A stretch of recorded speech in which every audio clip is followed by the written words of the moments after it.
Hello everyone, this is Shauna again with Disrupt Apps, and today I want to talk about a topic that's near and dear to me and something that I feel very passionate about, and this whole idea about using nuclear energy for things like AI and crypto. And you can see here in this title screen, nuclear energy for AI and crypto is nuclear level stupidity. And in this presentation, I want to go over just the insane stupidity of why using nuclear power for AI and crypto is just moronic lunacy. So let's go ahead and get into it. Recently in the news, big tech companies are looking to use nuclear energy to power AI and even crypto.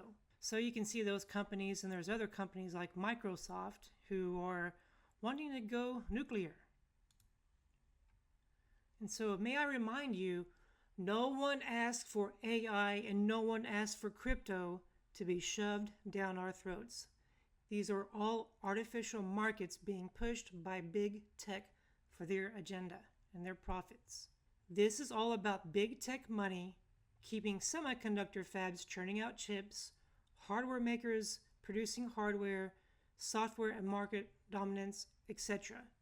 Right here, this is an automated process for fab wafers, making a wafer.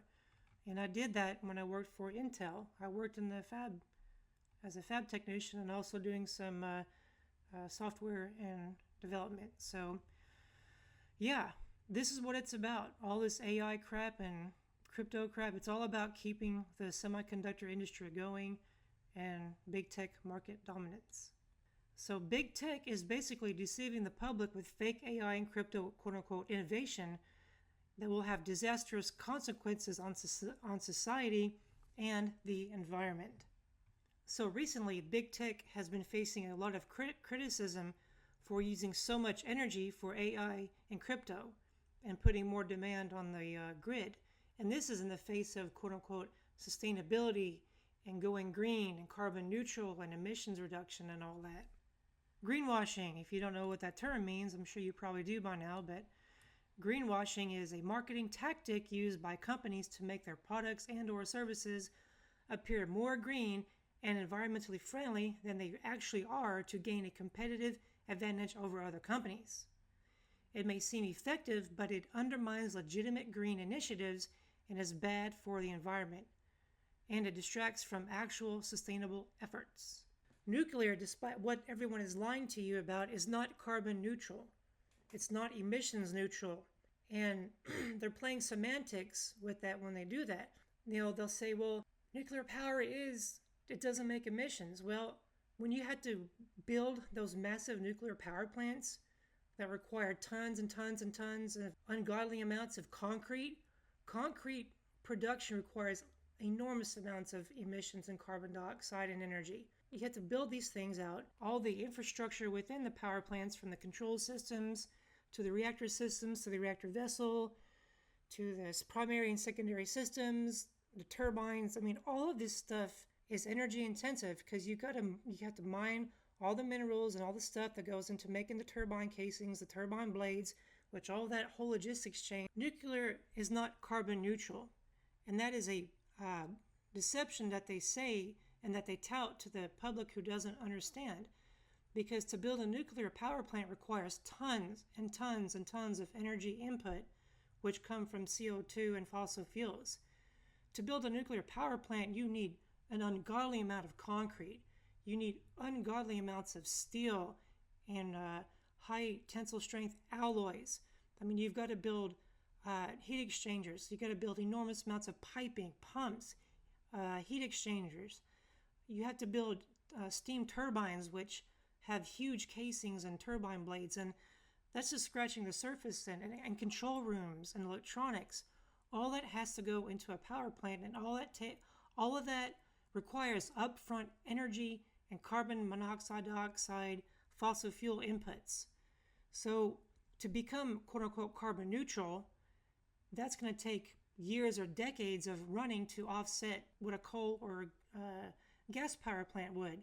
And even when the nuclear power plant is up and running, it's still not fully carbon neutral because you still need to extract uranium ore, refine it. You got to go through the enrichment process. You got to ship it, and that's a globalized chain. So right there, that totally dismisses the idea that nuclear is carbon neutral, because it's not. And they're being deceptive to the general public who doesn't understand this or know this. So trying to ride the hype, greenwashing, trendy buzzwords and trends, big tech is looking to go nuclear. So a lot of people will say, oh, AI and crypto is going nuclear, is going to create so many jobs. The reality of it is the nuclear industry isn't going to make millions and millions of jobs. Looking here at this website that I found some quick information on, the nuclear industry is a powerful engine for job creation. The U.S. nuclear energy sector directly employs more than 70,000 people and high-quality long-term jobs. Well, that's great. That's great if you're an ex-Navy nuke, or if you have a nuclear engineering degree, or you get lucky and you become a nuclear technician working in the field. This number climbs to 250,000 when you include secondary jobs, i.e. spin-off jobs, support jobs, like all the technicians who work on the plumbing and HVAC systems who are contracted out. But in the overall job market, that's nothing. I mean, we lose 250,000 jobs on a jobs report, easy. So, quick facts. Each nuclear power plant employs 500 to 800 workers. What's that? Big deal. 80 years or more for a power plant, so that has generations of workers. Okay, great, some job stability. Building a nuclear power plant employs up to 9,000 workers at peak construction. Mind you, peak construction, what does a power plant take to build? Anywhere from like 5 to 10 years? I can't remember off the top of my head. So what? That's transient work. So you have 9,000 people employed for 5 years. Big deal.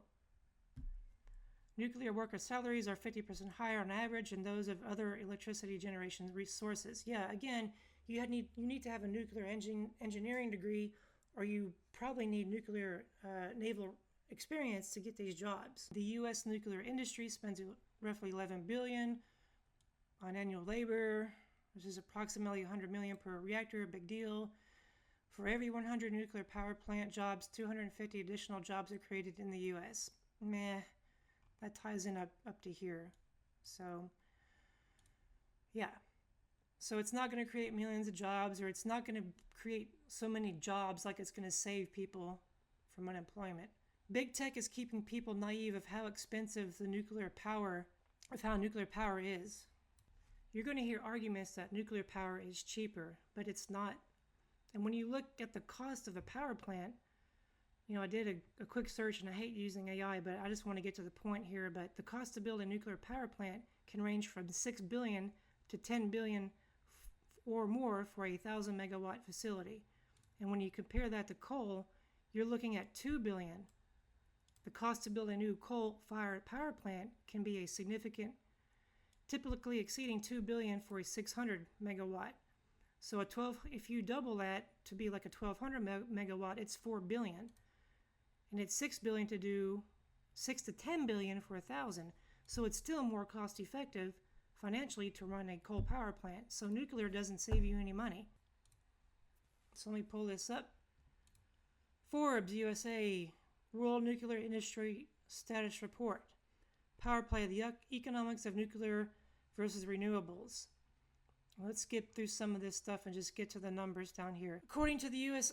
Energy Information Admin, advanced nuclear power was estimated at $110 per megawatt hour in 2023 and forecasted to remain the same up to 2050, while solar PV estimates to be 55 megawatt hours and expected to decline to 25 in 2050.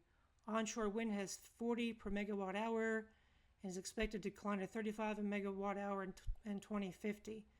So per megawatt hour, nuclear energy is still expensive.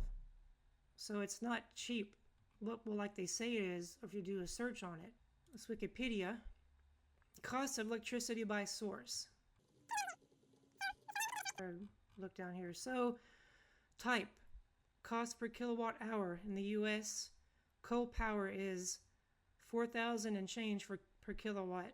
Coal with carbon capture is $6.5 per kilowatt. Internal combustion engine is 2,000 per kilowatt.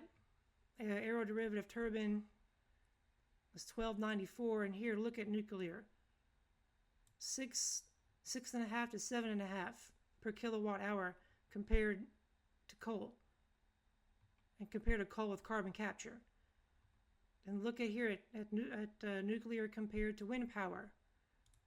So I'm coming here down here to solar photovoltaics. 6,000, 7,000 compared to these. I mean, and then look down here at fuel cells. All that fuel cell hype you people have been brainwashed to look into.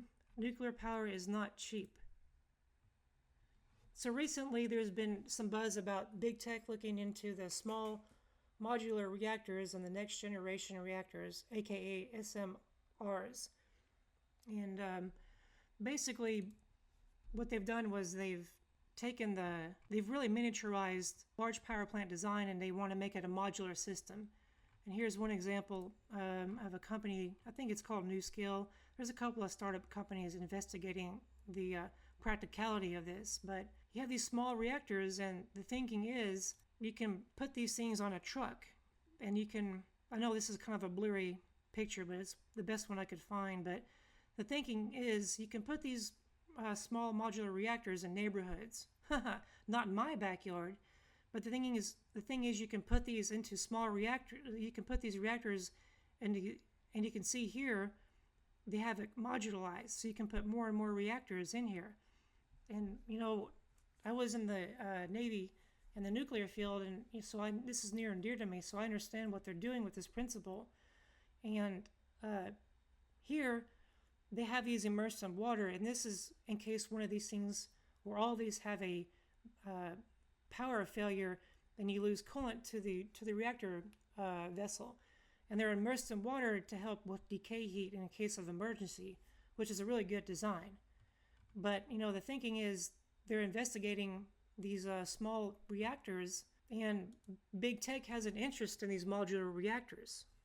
But guess what? Where are they going to put these things? Right next to all their AI and crypto things. Where are those? How close are those things, those data centers, in proximity to inhabited areas? So you need to realize that big tech is willing to put you at risk for their benefit by putting these small modular reactors near inhabited areas. And as we know, big tech is looking to revitalize old power plants. And if you've heard in the news recently, Microsoft is restarting 3 Mile Island. And if you remember, if you're old enough to remember, they had I think a partial meltdown there, and there's minimal radiation released, but still, big tech is wanting to go nuclear. See, like down here, what I'm reading, 3 Mile Island, the power plant near Middletown, Pennsylvania, was the scene of the worst commercial nuclear accident in U.S. history. Will reopen to power Microsoft's data centers, which are responsible for powering the tech giant's cloud computing and AI programs.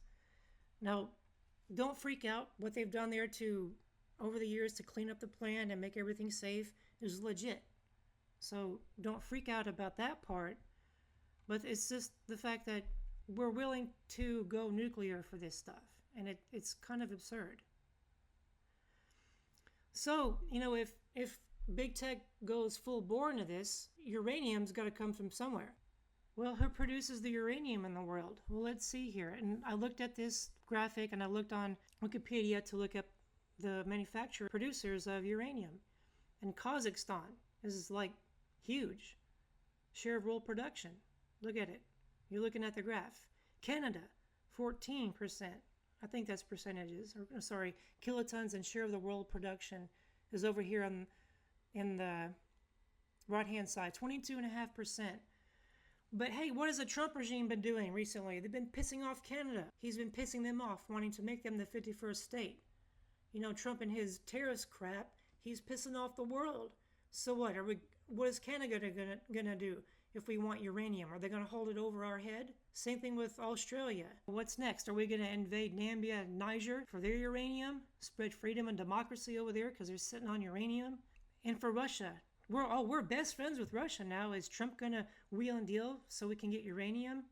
How about Uzbekistan, China? Look down here, United States. Are we self-sufficient for uranium? Oh, and down here, Ukraine, huh? What's the point of going nuclear if we're going to have geopolitical problems? For the sake of AI and crypto, big tech is going to create more nuclear waste that will need to be dealt with, sit idled for hundreds or even 1,000 years in a secure remote site or on-site waste storage. And so here I have a couple of images, real basic simple images up here. So basically this is showing nuclear waste from the reactor 2. And basically I'll leave this diagram up here for you can read if you want to pause the video, but basically after they've burnt out the U-235 fuel, which is also mixed in with U-238 because it's not fully enriched, they have to take that stuff and they have to take it out of the reactor, and they either keep it on site, which is pretty common, or they put it in a dry cask storage, which is either on site, or they ship it off somewhere. But the thing is, you have to take that dry cask and you've got to ship it, like over here in this cheesy little drawing they have. I mean, you got to ship it from wherever your power plant is. I know here in Texas they've got one in Comanche Peak, and they got to ship this. You have to ship this somewhere to an off-site. And last time I checked, they were still talking about Yucca Mountain, but that was a long time ago. But if they don't store it on-site in spent fuel pools, or they don't do it on-site with a cask, they got to ship it to a deep site below ground in a secure site. Here's another diagram, and it just, you can pause the video if you want to read through it right here. But looking over here, nuclear surface disposal, which is what it means, it's buried near the surface.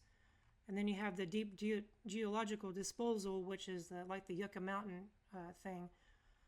And so basically you got to build it, it's built, or they had to build these structures underground, away from fault lines.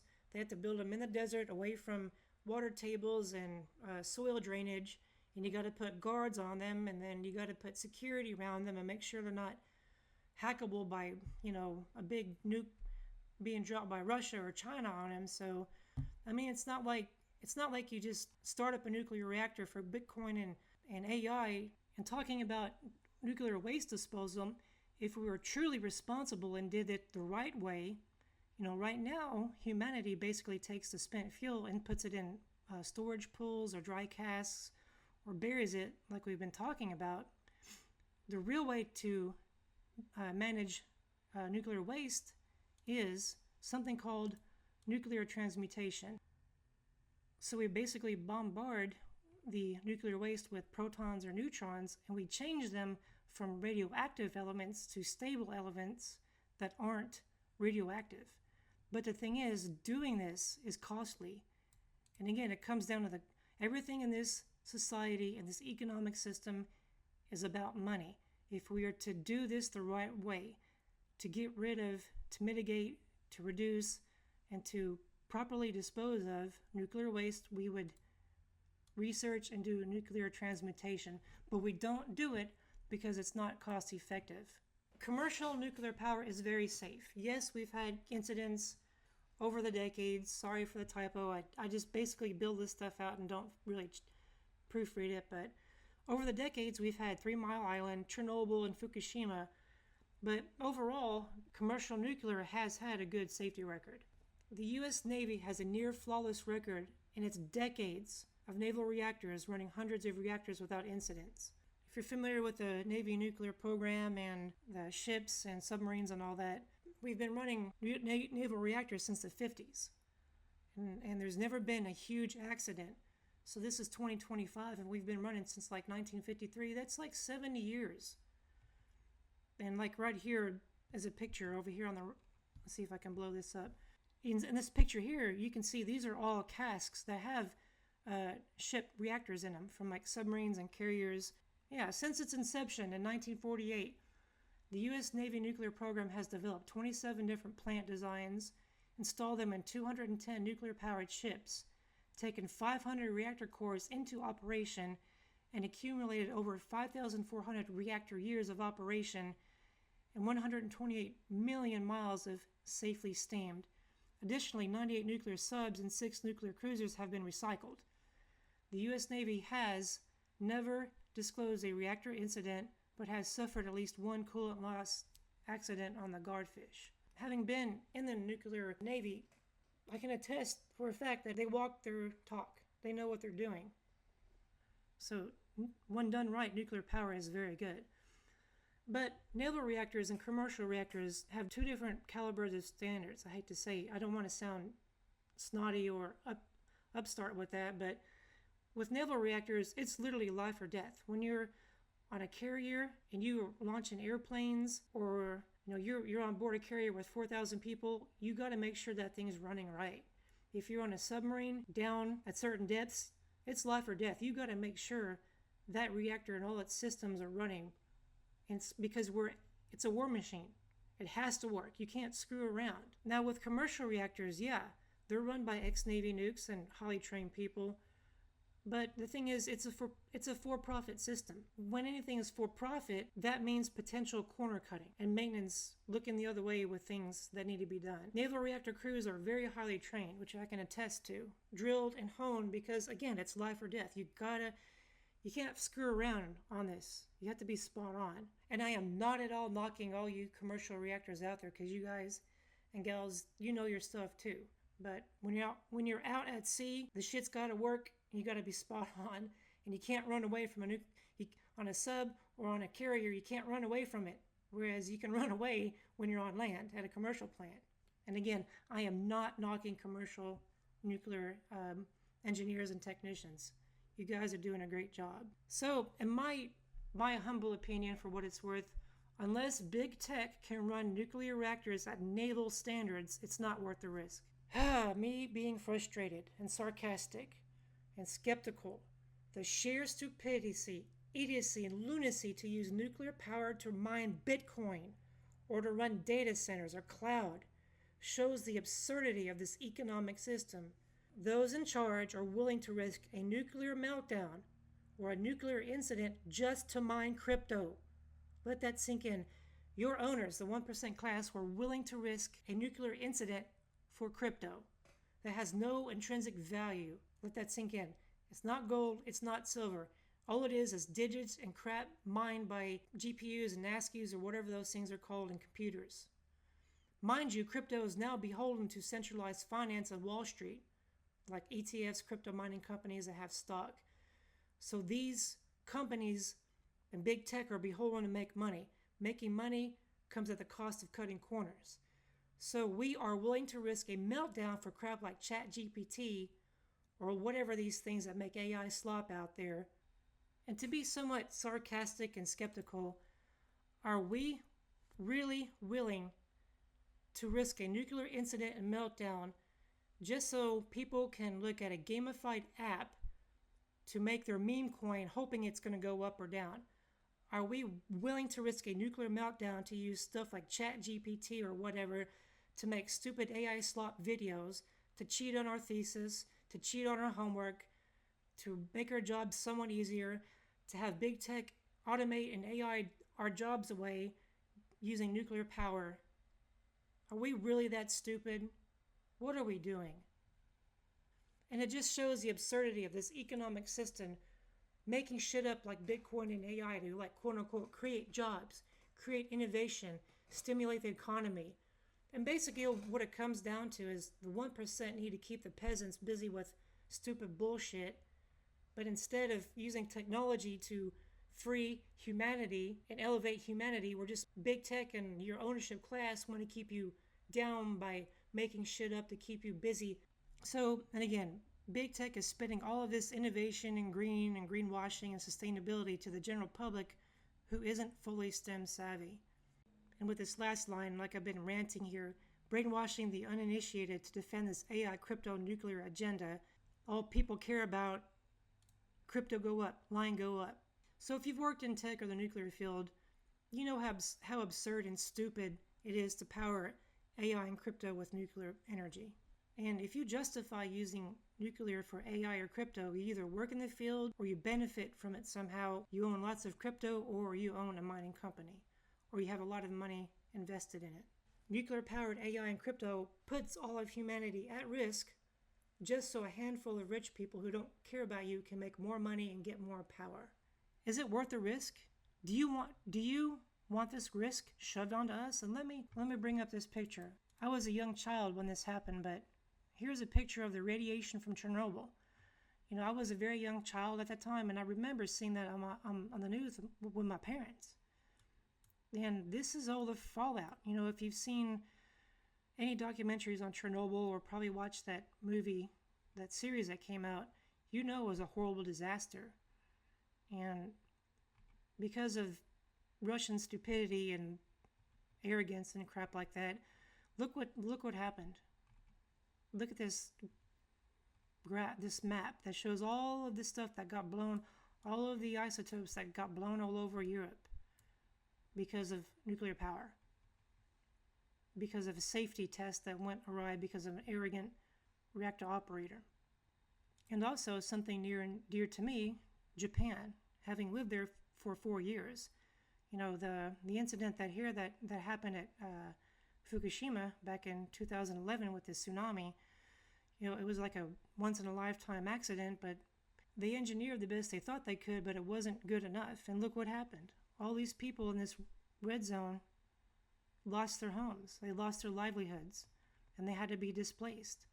And it just made a mess of, you know, the Tohoku region of Japan. And thankfully, the winds were blowing in this direction. It could have caused insane chaos in Tokyo. But, I mean, you got to ask yourself, Chernobyl, Fukushima, are we willing to let big tech put humanity at risk with nuclear power just so they can mine Bitcoin, just so they can have their AI agenda and power their cloud? This is what we need to be asking. And recently, with Trump's Genius Act and his AI crypto agenda, and with big tech's backing and corruptive influence, it's likely we're going to get nuclear shoved down our throats, and we're just going to have to live with it. But is this what you want? You know, we have better ways of using energy, especially nuclear energy, than wasting it with this stupid-ass crypto and AI. But what big tech wants, big tech gets. And you have to deal with their externalities. And externalities means their screw-ups, their consequences. And so with that is my presentation on the utter lunacy, stupidity of why nuclear energy for AI and crypto is nuclear level stupidity. Bye-bye.